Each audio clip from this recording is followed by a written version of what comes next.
Welcome back, guys. Tactical AV here. Now, as many of you might be well aware, I used to in the past be a Time Warner Cable / Charter / Spectrum employee. Now, when I was an employee, they had certain services and equipment that they no longer have. I did a previous video quite some time ago just showing and illustrating some of the equipment that you got with the TV service through Spectrum versus AT&T Uverse.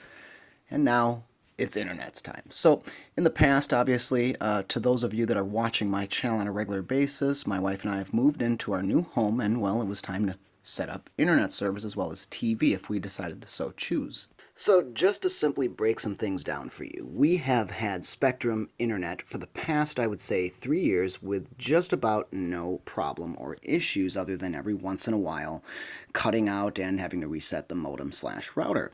Well, we were considering doing the exact same thing here. In fact, I will let you in on the fact that in our area, Spectrum does advertise around 200 meg of internet service for around $51 a month. Now, I will point out that recently I was in the Spectrum store and did see up to 940 meg possible a second with their Ultra package. So in the past, we've always gone with the brand UB, which was a router / cable modem provided by Spectrum at, of course, a monthly fee or charge that you rent from Spectrum.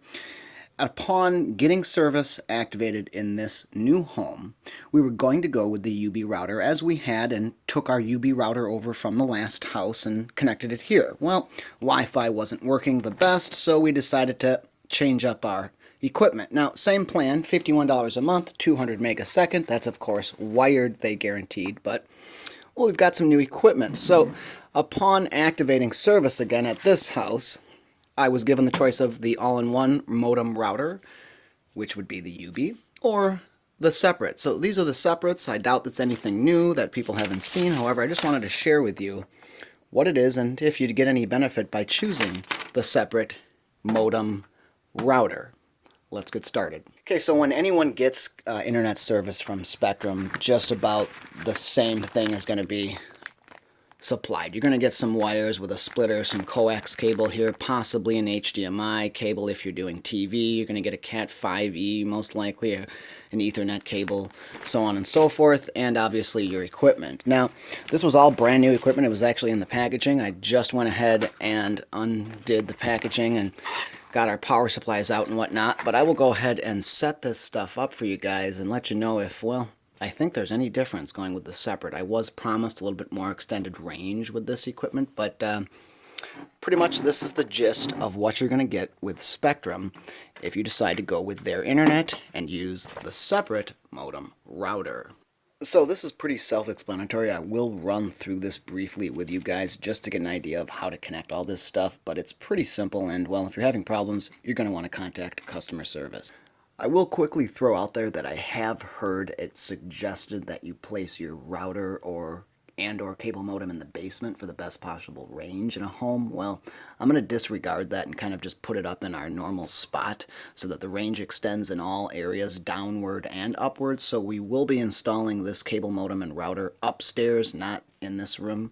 So let's get to the room and let's set this stuff up, guys.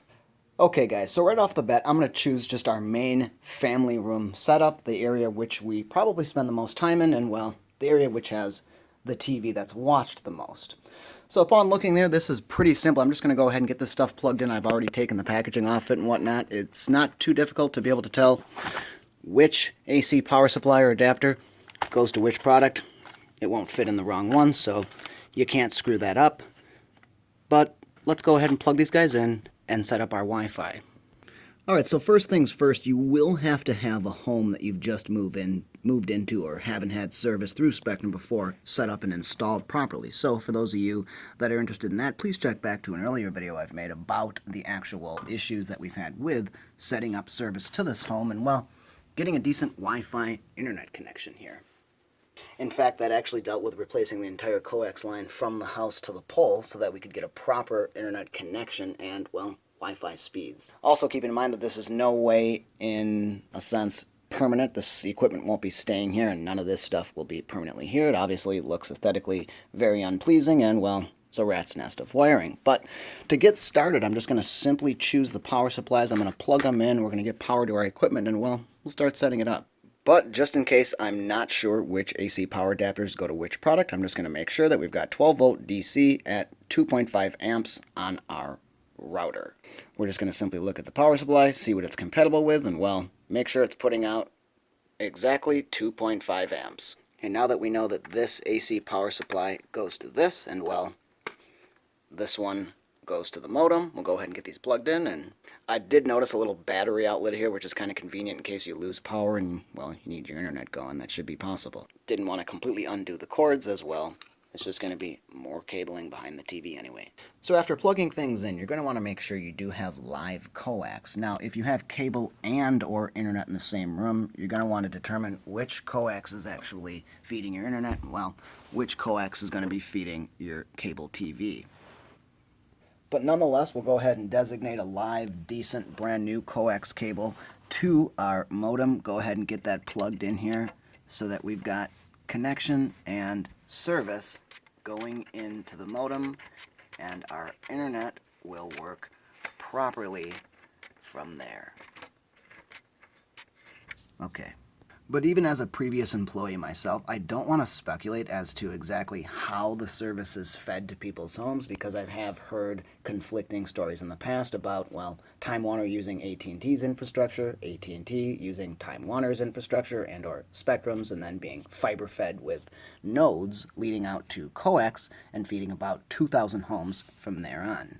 Alright, so step number 3, after you've gone ahead and plugged the devices in, you've connected service to the modem, we're going to go ahead and need a category 5 or 6E, basically an Ethernet cable to connect the modem, well, to the router. So let's go ahead and bust this bad boy out, break him on open, and connect the modem to the router so that we can have Wi-Fi wireless. So keep in mind, I was given everything you would need for a full, fresh setup in case I had no cables or wires to begin with here, including a splitter to split your cable and internet. Alright, now that we've got our Ethernet cable out, we're going to go ahead and connect it to the back of the modem, and then also to the router to connect the two of those, and then, well, comes the fun part. So now let's go ahead and connect that same Ethernet cable coming from the modem into the router in the only internet port, and let's plug them in. Alright, so now that we've got both things plugged in, we're going to go ahead and move on over to our laptop and set up our SSID and our Wi-Fi. And it looks like we're looking good on the modem end as well. Alright, so according to the instructions supplied with Spectrum, we've gone ahead and connected everything. If you do have a phone, go ahead and connect that to the modem. Connect modem to Wi-Fi router, connect the devices, and last of all, well, we're going to need to activate the equipment that we just got. Alright, so just briefly waiting a few seconds, I actually got the online indication popped up on the modem. And plus I will throw out there that if you do not register your modem or router with Spectrum Online, it will give you some error message that'll ask you to register it every once in a while, probably every few months. That will look like a virus, and well, let's just say you want to register it right away. But if you're using cell phones or tablets and iPads to basically connect to the internet, well, this is the time you're going to want to pull those out and look for Wi-Fi connections and set those up. So just to make things simple and easy, I'm going to go ahead and go on over to our laptop, which was not connected to any internet prior to before this, and I'm going to go ahead and find just about the one Wi-Fi signal that doesn't appear to be secured at this moment. I'm going to go ahead and select connect, and well, see where we get. So right off the bat, it's going to ask for the network security key. That can be found most likely on the back of the Wi-Fi router. It actually says that on the instructions as well, so you should want to believe me. But at the same time, go ahead and change that once you've set this up so people aren't, well, assuming your Wi-Fi password. As I also failed to point out, you do have 2.4 and 5 gig here, which you're going to want to select based on pretty much how new the devices are that you're using. Keep in mind that the 2.4 gig is going to give you a wider range or longer range with slower speeds, and well, the 5G is going to give you a lot faster speeds with less range. Go ahead and look for that password on the back of your router and type that in. Go ahead and type that password in, and well, at this point, make any hardwired connections you'd like to, and it can oftentimes just be as simple as pressing the WPS button and automatically connecting with whatever device you're hoping to connect with. Alright, so it's pretty obvious that our hardwired connections work as well because we're able to get online with just the simple connecting of the Ethernet cable right to our PS4, so we should be able to be online gaming in no time. The only thing is, we need to make sure we've registered that modem and router as well. Now before the video is over, I'll go ahead and run a speed test once we're connected Wi-Fi and wired as well. But keep in mind, with a wireless Wi-Fi 2G connection, we're going to expect nothing more than about 40 to 60 meg. Also keep in mind that if you're having slow speeds, you might want to call up Spectrum and have them switch the channels of which your modem and router are operating on. Alright, we went ahead and did a connection speed test and it looks like we're getting over 200 meg a second, so we're in good hands. And make sure to take a food break in between.